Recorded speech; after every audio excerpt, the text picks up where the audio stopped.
She is a makeup artist, beauty vlogger, global icon, and a host of interviews on the Eurovision YouTube channel, NikkieTutorials. Hello. Hi. I It's thought you were going to say, and a hoe.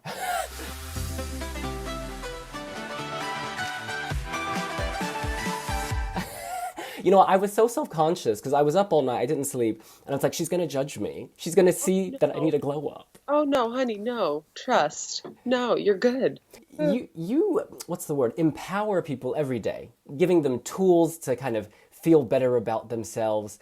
But now that we're on lockdown, I'm curious, how are you glowing yourself up or empowering yourself in these strange times? Oh, it's hard. It's hard. I just try to keep my head above water and look at the bright side of life, even though sometimes it's very dark. But no, it's you just gotta keep yourself inspired and look around and remember what's important in life, like Eurovision. Amen. Now, in lockdown, you're keeping busy by doing interviews with Eurovision stars. It's Nikki calling! So nice to meet you, even though it's not in person. So your final 12 points go to? Oh, that's so hard. Soul food. Yeah, they're called Eurovisioncalls, and they're so much fun because I get to call the delegations and literally have such raw, honest conversations with them about what were they going to do this year? What were they going to wear this year? But even questions where I was like, they're never going to answer that. Like, who would you give your 12 points to? Who's your favorite? Who do you feel like is your biggest competitor? Like, such open and honest conversations that I was like, oh, they're actually answering these questions. And I feel like we really get to know the artists from the countries. And it's been such an eye-opening experience for me because when I hear their song now, I'm like, oh, I remember because I said this and this in that interview. So we really get to know the artist behind the song. And were there any artists you were really excited to speak with? So what I did was I kept myself very, very, what do you call it, like unbiased. So, because I knew that if I was going to be listening to the songs and then have an interview with them, I knew I was going to have favorites and maybe act a little more positive to one and then a little less positive to the other. So what I did was I ignored all the messages about Eurovision this year. I put the Instagram channel on mute. And 5 minutes before going into an interview with a certain country, I would listen to the song and then do the interview. So I was unbiased. Oh, that's lovely. Very smart. But Yeah. Jeangu's all over the news, all over your country. What was Yeah. that like?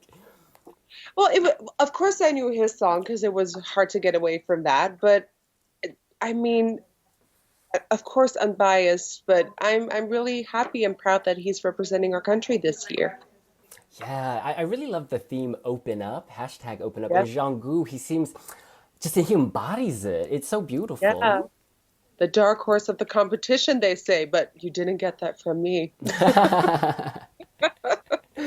And another thing that I love about NikkieTutorials is you have been open about loving Eurovision for quite some time. Because I remember Absolutely. last fall we did a poll and we shared it on Twitter, and then some celebrities were like, "What is this?" But you actually shared it with heart emojis and were like, "I would love to Yeah. be involved with Eurovision." Yes. I mean, I've been watching this since I was a kid, and I think my most vivid memory was when Finland won with the Monsters. Um, and when I first watched that show, I was like, what the hell am I watching? What am I looking at right now? And but it was so captivating and fascinating, and I was like, I want to know more about this. So the following years, I was so obsessed, and I started making my own like scoreboards. I like started giving points to the countries, and of course the iconic quote, "Good evening, Europe." I saw myself in the mirror and I went, "Good evening, Europe," and then now that's becoming a reality. So it's a dream come true. And in one of your early YouTube videos, you played Sarusho's Kele Kele in the background. Yes. Was that random or was that one of your obsessions? Oh, that was one of my obsessions. Absolutely. Is there a Eurovision artist whose makeup you would love to do for the stage? This year Any or year. just in general? Yeah, in general. Oh my, Lenny Forera. I mean, I would put a fuego look on her.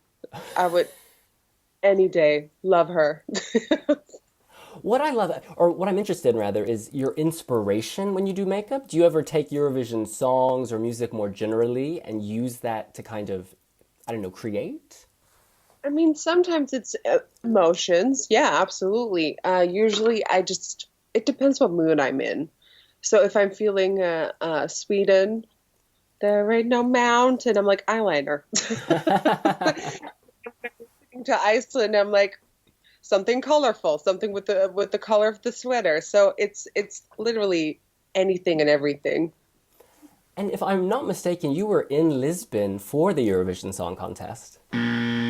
No, I wasn't. No, I wish I was. Oh, I dreamed it then. I must have dreamed it. So this would have been your first I like Eurovision. that. I like that dream.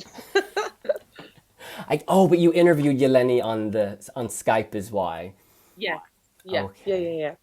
Before the coronavirus hit, you were going to be working the red carpet, I believe, and working backstage. I guess, how has your role changed from then, pre-pandemic to post-pandemic? I like that.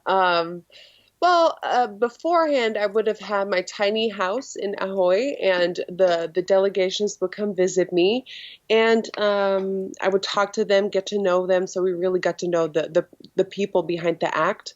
Although I feel like this year, what makes it so special is, and I think the reason for why they're being so honest with me was they're at home, they're in their safe spot, and they're just talking to me through what we're doing right now. So it's very, it's very open and honest. And I feel like that made them feel comfortable to speak from the heart. Whereas I feel like if they were in my house in Ahoy, it would have been more about like looking good, feeling professional, so not letting go as much. So I think the biggest difference is that this was so low key and they could do whatever they wanted, that it made for beautiful conversations. Whereas I feel like next year will be special too now, because I know most of the acts now. So when I meet them on the red carpet, they're going to be like, "Hey girl, I remember you from last year." So I think we did great. Yeah. So we can look forward to seeing more of NikkieTutorials at Eurovision in the future. Yes. Oh, excellent. And are you done with your interviews now, or will they continue between now and the weekend? We filmed them already, so they're gonna get uploaded throughout these next couple of days, but we're done filming. Yeah. And a final question for you. Europe will shine a light on Saturday, May 16th. How will NikkieTutorials be shining a light?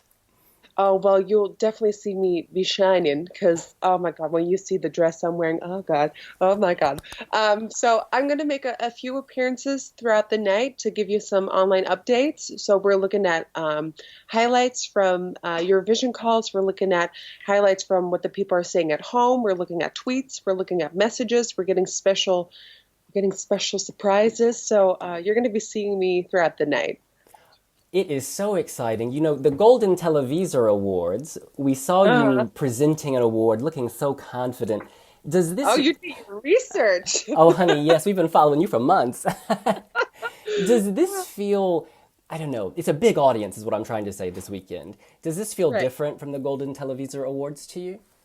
A little bit. I feel like this Saturday will feel more like what I do at home because it's me speaking to a camera without any audience. And that is basically what I do at home. Whereas with the awards you mentioned, there was an audience. And then I was like, oh, so many people are watching me. Okay, hit it. So I feel like this year is going to be easy breezy for me. But next year, when we actually hopefully have an audience, I'm going to be like, okay, we got this. She's got this. She is NikkieTutorials. Nikki, such a pleasure and honor to chat with you. I'm loving your interviews and I can't wait to watch the rest of them. Yeah, there are some good ones coming. You're gonna enjoy them.